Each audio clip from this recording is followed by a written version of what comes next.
చూడండి, ప్రతిదానికి అதாவது ఏమిది లేదు అంటుంది.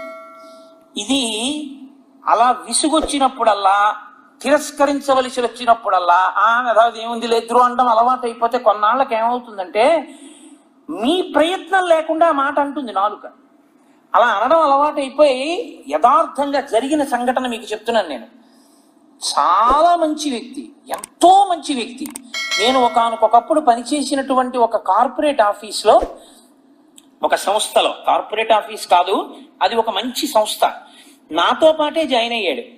జాయిన్ అయ్యి అతనికి తెలియదు పాపం, తెలియక క్యాంటీన్కి వెళ్ళినప్పుడు డిప్యూటీ జనరల్ మేనేజర్ కూడా వెళ్ళాడు. ఈయన డిప్యూటీ జనరల్ మేనేజర్ అని పిల్లడికి తెలియదు, కొత్తగా జాయిన్ అయ్యాడు, నాతో పాటే 3 రోజులు అయింది. ఆయన ఆకలి వేసి డీజీఎం కూడా అదే టైంకి భోజనానికి వెళ్ళారు.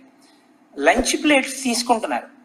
తీసుకుంటూ ఆయన స్టాఫ్ని అడిగాడు, టీం మీద క్లీన్ చేస్తున్నారా ప్లేట్స్ అని అడిగాడు. ఆమె ఎలాగ అడిగినా పర్వాలేదు అన్నాడు. ఏంటి నీ పేరు అని అడిగాడు. ఫలానా అన్నాడు. ఎప్పుడు జాయిన్ అయ్యావు అన్నాడు. ఇప్పుడు జాయిన్ అయ్యానండి ఫలానా అప్పుడు. మీరు ఏం చేస్తూ ఉంటారన్నాడు. ఇక్కడ నేను ఏదో ఉద్యోగం చేస్తుంటానులే అన్నాడు. సాయంకాలం అతను బయటికి వెళ్ళిపోతుంటే టెర్మినల్ ఆర్డరు 3 రోజులకి ఫుల్ అండ్ ఫైనల్ సెటిల్మెంట్ జీతం కవర్లో పెట్టి, మాట్లాడడం చేత కానీ నీ సర్వీసెస్ మా ఆర్గనైజేషన్కి అక్కర్లేదు, hence you are removed from service అని లెటర్ కవర్లో పెట్టి డిస్మిస్ చేశారు. ఒక్క మాటకి.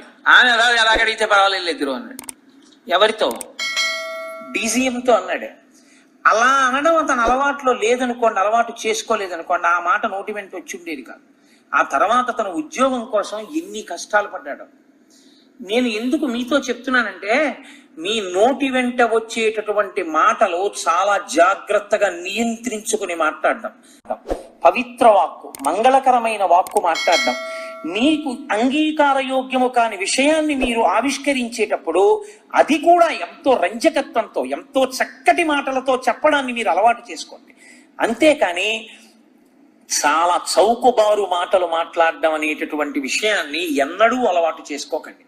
కాబట్టి భాష విషయంలో జాగ్రత్తగా ఉండండి, చక్కటి భాష అలవాటు చేసుకోండి.